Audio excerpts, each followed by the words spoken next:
Welcome to the Business Shop Podcast, where our guests speak on meeting the challenges of entrepreneurship, as well as offer tips and advice on business, marketing, technology, and more.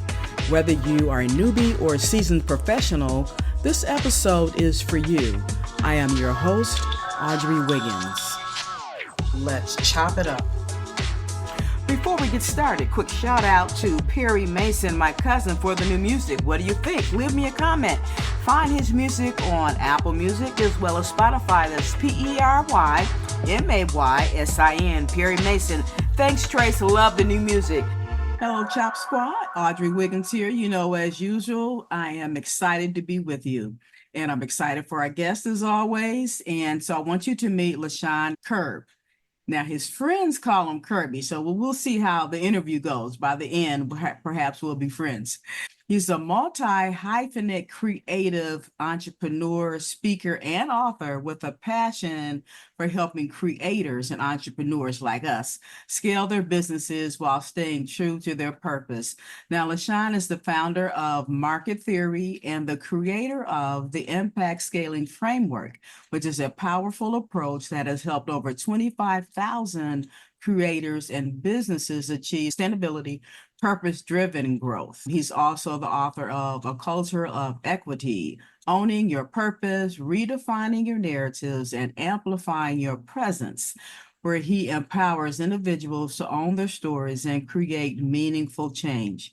Now, on the other side of this message, we're going to hear more from and about Kirby. What will your business look like on January 1st, 2025? Join us for 60 Days to Success. It's the Elevating You Entrepreneur Business Summit, November 2nd, 2024. Visit bit.ly/elevatingyou fourth quarter 2024. That's bit.ly/elevatingyou, the letter U, the number 4, TH quarter 2024. Back now with Lechon, and he is here to share his insights on everything from mindset, entrepreneurship to creativity and building scalable systems. Let's dive in and learn how we can all take bold steps toward building a business and life that truly aligns with our passion and our purpose. Welcome to the show, Lechon Kirb, aka Kirby.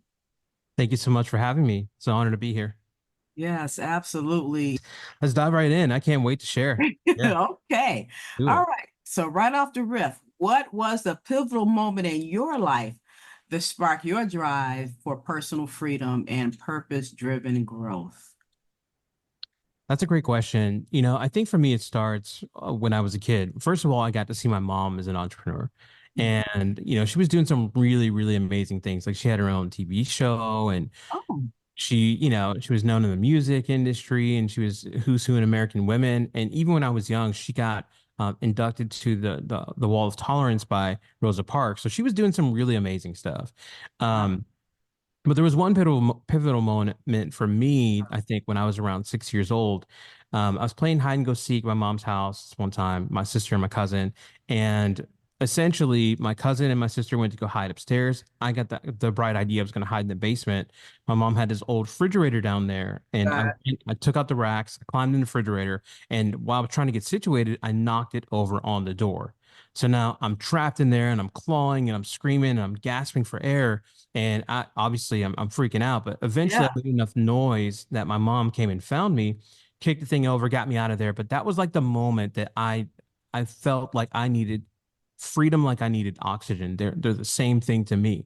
And that became kind of like the catalyst between, you know, why I moved so fiercely toward freedom. And I'm so passionate about sharing that with people because it's really like the same type of thing. You need to be able to have that oxygen in your life. And what does that look like? It always amazes me how something negative or tragic or traumatic can be the catalyst to our success or to just push us forward with a drive like nobody's business. Mm-hmm. Yeah, there's no motivator like necessity, you know, like I need this. I have to have it.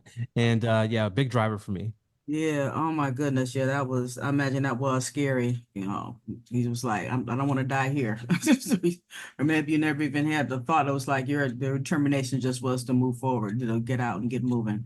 So well, you know, oh, go ahead.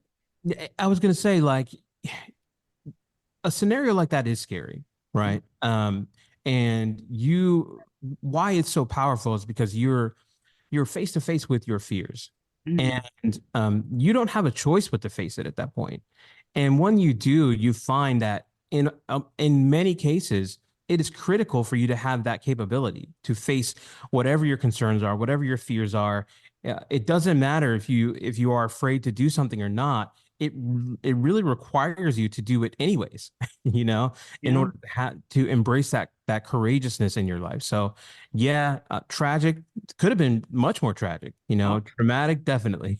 Oh. One of the many things though. So it all kind of like ties together. In your bio, you don't mention this, but I want to ask you about being in the Marine Corps. And this, imagine we're still going along that same thing about personal freedom and entrepreneurship. And how did that play a big part of your story? The Marine Corps is it's such a playing field for growth for sure.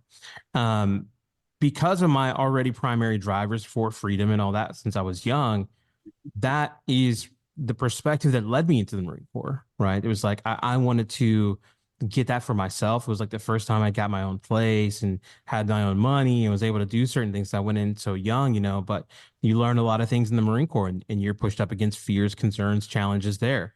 But greater than everything, you're forged into something different. You are forced to realize that you can it requires you to be greater than the person that you've known yourself to be in order to achieve incredible things. And that resonance, that frequency of being in the Marine Corps, I think translates into entrepreneurship 100%. But yeah, I gained a lot from being in the Marine Corps, traveling the world, meeting people from all kinds of different backgrounds and that kind of thing, learning different languages, you know, is definitely a powerful thing if you want to move around in the right ways in this life. Yeah, absolutely. And thank you, for that period of time. Thank you for your service as well. Yeah, thank you. Yes, you are so welcome. What is the biggest lesson you've learned about balancing personal freedom with business responsibilities? The biggest lesson I've learned about all of it is that it all has to do with your mindset. Like how you see things is literally the reality that you live within. It doesn't make it the entire reality, but it's certainly the way that you experience it. Like if you grow up in a poor neighborhood and you obtain the belief that you are nothing, you are lesser, you know, that creates a certain outcome for you. And in fact, it might keep you in that environment and keep you staying in that environment, you know? So mindset for me, I think is the catalyst, the connector that moves me in and out of all of these different kinds of worlds and certainly into entrepreneurship. That's the biggest lesson because it doesn't really matter like if you do something that you attempt to do something and you fail, right? Like I've failed many, many, many times. I've had some wins, but I've Yeah. failed many times. I never made myself the source of the failure. I was always able to take what happened, look at it, break it down, and say, okay, well, what didn't work about this? You know, did it not have the right resources? Did it not have the right people? Did I not go about it the right way? Was it the wrong timing? And then I can go back and apply some more energy toward that thing. So being able to do that, I think is really powerful if you want to be successful at anything. Can you go a little deeper into the personal story about the time that you did face a major setback and how you turned that around? Just, take that, unpack that a little bit more about what you just shared with us. Yeah, well, I've had a ton, you know. I think that entrepreneurship is like for people on the outside, if they've never owned a business or they've never tried to start a business, Mhm. there you are faced with your fears also, right? Because if you don't have a safety net, you literally like everything that you need, even down to your phone bill and your power and like feeding your kids, like you need to be able to figure out how to get some momentum and to create some sustainability there, and it's very difficult to do, especially at the early stages. And if you don't really get that, you're going to really struggle. Okay, and I did too, because I didn't come from this environment where I knew like I didn't get all the messages about business, and I didn't know the tactics about finance, and I didn't know like all these different things. I didn't get those things even when I went to school. So it's what did I have that was a big failure? Well, I'll tell you this because there's many, but I originally set out to like create my own business in probably like 2011. Okay. And originally it was like photography and that kind of thing. I got good at doing photography. Great. I didn't know anything about clients or marketing or any of that. And I didn't really get how that connected. There was one particular time that I had gotten really kind of, I would say, some success in terms of notoriety in the photography branding space.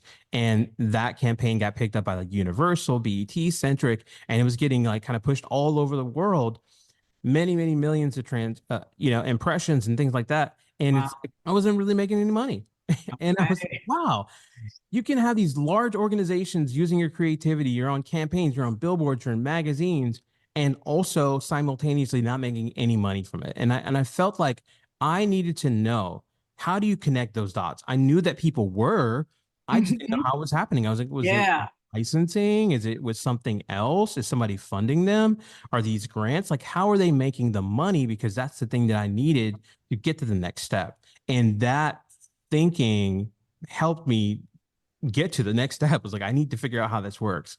I had a friend though I met around shortly after that, who was like really successful in the software space. They had like a really successful business in the hair care software space. And we were in this conversation this one time. And in that conversation, they really highlighted a lot of things I had never considered. One was that I asked him, how do you have this super successful software company and you don't know how to do any software? In fact, you were an orphan. You didn't come from that background. You didn't get those skills. Hmm. And his response was like, I don't need to know how to do software. I need to know people who know how to do software, Bingo. which Yeah. was like I had never had that shift prior to that. I was like, oh, wow. I Mhm. don't have to be the source of all the things to know and all the things to do. I need to have access to it, which is a completely different mindset. And he said to me, if you start to figure out how you can make money in your sleep, then you will stop trading your time for dollars. Prior to that conversation, I had never considered that people were making money in their sleep. I certainly didn't know how, but the question of how led me down a whole different rabbit hole of like, okay, well, how are people doing that? What are the steps? Is this a real thing? Yeah. That was never a question for me at that time. So it definitely changed my outlook. I picked up on a couple of things. There's a court questioning the process, one, and relationships and understanding collaboration, those types of things. You want to speak to that? Honestly, and thank you for listening in that way. I'm glad that you could hear that under my language. I believe very strongly in relationships because, or for one, they've been very powerful in my life. Second is that, man, the right relationship is a master key for you. Like, there are doors that you can enter that you wouldn't have been able to enter by yourself by the right relationships. There's mindset shifts, there's access to resources, there's skills that you have access to that just live in the form of being kind to someone. It's an unlikely candidate to be your friend. So I feel very strongly about the power of relationships because I've seen them open doors for me. I've so many different things, but one thing that stands out to me is like I got invited to the Grammys a few years back. And when people seen me doing that, they were like, but how? Like, I don't get it. Like, I was invited to the Grammys. You're not even in music. I was like, well, I have friends in music. you know, I have friends in music. And that has been like really kind of the kind of energy that I've taken into everything that I do. Yeah, the power of relationships is incredible. If you don't have the credentials, even if you have the credentials and you need the right cosign, you need the right introduction, you need people to look at you in the right level, all of that can be leveraged off of the right relationship. Because it makes me think back when I used to be full time in entrepreneurship and being a member of the Chamber of Commerce. So you meet a lot of people, and you may even have conversations. And I would look back on that. I'm like, how do I leverage those relationships? And so that's powerful because sometimes we do have people in our network and not just on the outer realms, the outer circle, but sometimes a little closer, and we have no idea how to start the right conversation or any conversation to go up to that person because I think sometimes we're so in awe, we're putting the person up on a pedestal, which means we're demeaning ourselves or condescending our own self in that relationship. Yeah, there's something to be said about leverage. Now, I want to touch on that a little bit, right? Because it's my view that most people attempt to leverage certain things prior to the proper development of that particular thing. Mhm. And people fail at this in relationships all the time, right? Where I've found it to be most powerful is for you to be incredibly curious and truly, genuinely interested in connecting with people. I got this either by adaptation, maybe it was natural for me. I don't know. I went to probably 14 different schools before I got out of high school. And why that was helpful for me is because it was like kind of a revolving door of faces, but it was also a revolving door of like people. You know, I started to gain this skill to be able to remove the things that normally get in the way of a conversation and move them out of the space. And sometimes that's your fears, sometimes that's your concerns, that's sometimes the way that you feel you need to present yourself. If you could just move all of that out of the way when you're connecting with people, you have this ability to connect faster. If you're genuinely curious, you're genuinely interested, you want to know, you know, you really want to get it, it just becomes a multiplier with the way that you're able to develop your relationships. Now, sometimes that lives in, you know, a conversation that's like, what can you do for me? Okay, fine. But that what can you do for me changes a lot when you already have a sense of what that potential relationship is facing. What problem can you solve for them? Is that a high value problem? Does that create something in their life that gives them access to something that's of great value? If so, that's no longer leverage. That's something that you're doing that's removing a pain point for them. You'll find that people are very happy to become your friend when you're able to do that. Because then it becomes a win-win and not just coming in trying to pawn off or show off your products and services to somebody Yes. being interested in what they're doing. And that's just part of a good salesperson. Well, they're just not going to care. They're not going to care unless you give them a genuine reason to care. Why should I care? Because even if paying attention to you requires me to trade every other thing I could be doing in my life, that time, that energy, that focus, like I need to, why should I care? You have to give me that reason. You have to make it clear why I should care. And I don't mean like getting on a thing on a pedestal and saying, you know, you're Right. important and that kind of thing. But if you make it clear, like, wow, like this is what I'm here for, this is the context, and you're genuinely there for that, it makes it powerful. It's a powerful exchange. Knock out your competition with Altogether Marketing. We elevate your brand. Take a stance with your business name, logo, the tagline, your colors, even the fonts for your business. And then jab left with your website. Jab right with core values. Back up with product experience and bring it on with you. Visit altogether.biz and let us help you create a knockout brand. Kirby, for someone who's struggling, you know, to find their purpose, and what's your advice for taking those first steps towards their alignment of personal and a professional? That's a great question. I love that question, by the way, Good. because I think most people try to dial their purpose into a purpose, right? Versus like a resonance or a vibration. Like what kinds of things really connect with you? What are you interested in? Because that will let you know what's going to be like the path of least resistance for you, because it opens up everything else. Because if you're genuinely leaning in the direction of your interest, you're going to find relationships there. You're going to find people making money there. You're going to find fun there in a natural flow state that you can lean into.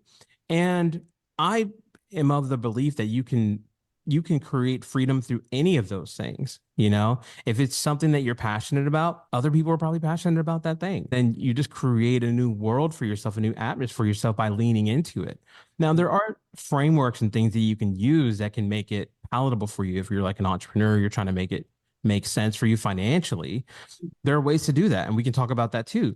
But I think the best thing to do is to not trap yourself into a specific purpose, because you might have many different purposes. You might have layers upon layers of purpose, but to lean into the things that really resonate with you, interest you, and find yourself curious about how to engage with those things. And you mentioned frameworks and things like that, the impact scaling. You know, what's funny about impact scaling is that when people talk about scaling in general, usually they're just saying, I want to make more money. Yeah. I want to make more money. Does that mean I need to make it bigger, or do I need to run faster and that kind of thing? Which is great. It's okay. But I think digging a little deeper underneath that, generally speaking, they want to make more money to gain access to something, Mhm. right? Right. They want to spend more time with their kids. They want to take their parents and get them a new house. They want to move overseas. Like they want to leverage the money into something that's going to buy them the life that they truly desire. And it's not usually a transactional thing. Sometimes people are front facing, it looks like it's transactional, but it's really they're trying to get something. And maybe they're too intense about it, whatever. Right. But what I like about impact scaling is that it allows you to think in terms of not only just the scaling aspect, but how that truly impacts your audience, your family, and yourself, your truest desires. Like really making all of those things connect, whether that's your finances, your relationships, your health, your mindset, your spirituality, like talking about a holistic way that you integrate all the things that do matter to the map of your life in general and making that work in a scalable way. So for us, that is helping to take what you're passionate about, your knowledge, your skill sets, and all that, and creating scalable products. That could be online courses, that could be memberships, that could be paid communities around a specific interest. And then what are the tools that you use to do that? Are they digital products? Are they online marketing tools?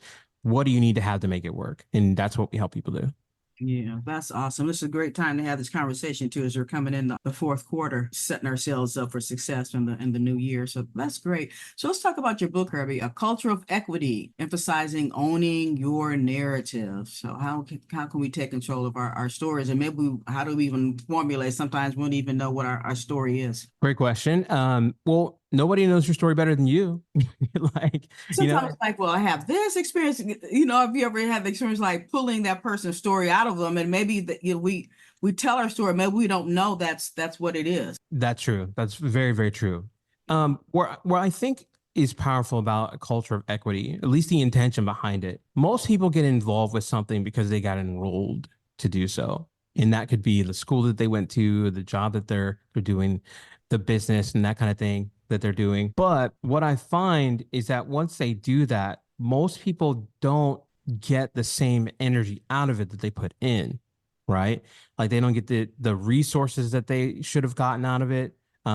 If they help a business grow substantially, usually they're not an equity partner in that. Like they're not going to be a part of the exit, they're not going to be a part of the energy that they put in. So the book is really guiding people to really be able to take inventory of the value that you bring to something, like the true value, not just like how you feel about it, but like what is the value of it? Like, what is it now worth? What are they going to be able to do with it now? Mm-hmm. And how can you think about your contribution in a way that allows you to have a sense of what you should be getting in terms of equity? And that definitely starts with like how you value your own contribution and what that really means for what you're doing, and being able to communicate the value that you do have in a way that's very powerful. Because to your point, if you don't understand for yourself how valuable you are and why that is so instrumental for any organization that you're involved with, it's very hard to tell someone else why you are and what they should give you in response. Right. So I love it for that, because it has people take inventory of really mapping out what that is for them. Well, Kirby, where can we get your book, and tell us about your website, what we can find when we get there? Yeah. So the book is going to be releasing Q1 this next year. So that's in the works. It's in the editing process. We're refining it. But if you want to connect with me, you can visit our website. It's just markettheory.us, and you can find me online at anywhere, Instagram, LinkedIn, any of that at Lechon Kirb. And I'm happy to connect. I'm happy to share with you anything that I can do to be helpful. We also have like a free guide that I think is really helpful for experts, consultants, speakers, people that want to really get their voice out there. And it has a bunch of frameworks in there, how you can do that, how you can monetize that experience, how you can grow your email list and all that kind of stuff, things that are going to help you really expand yourself, make yourself more scalable, and stop trading those time for dollars. So we have a free guide that we offer there. So that's just markettheory.us/free-guide. Now, as we come to a close, Kirby, what advice or nugget that you want to just lay on us? Yeah, I think the biggest nugget I want to lay on to everyone is that we tend to be engaged with technology at a very low level. Most people do. Like, for example, right now, like people are using AI, kind of, right? Yeah. But I don't think what they get is that if you're able to multiply yourself by 100, what could you do in that time frame? What could you do, right? So how can you take these technologies? How can you take and harness the time to really leverage everything else that you don't need to do so you can create the life that you love? Like if you look back, even just 20 years ago, it looked very different for how people use their cell phones. That's true. 10 years before that looked very different for how people use the internet. People weren't even convinced that you could make money on the internet. Now there are billion-dollar companies being made on the internet. So I would invite everyone who is just, they really feel like they have something they want to get out there to really embrace technology right now, because it's speeding up, which is one, and everything that you're doing is in exchange for every other thing you could be doing. So if you can harness that energy to speed up the progress of your own desire, like really be able to bring that in, you're going to get to where you want to get that much faster because you're able to multiply yourself.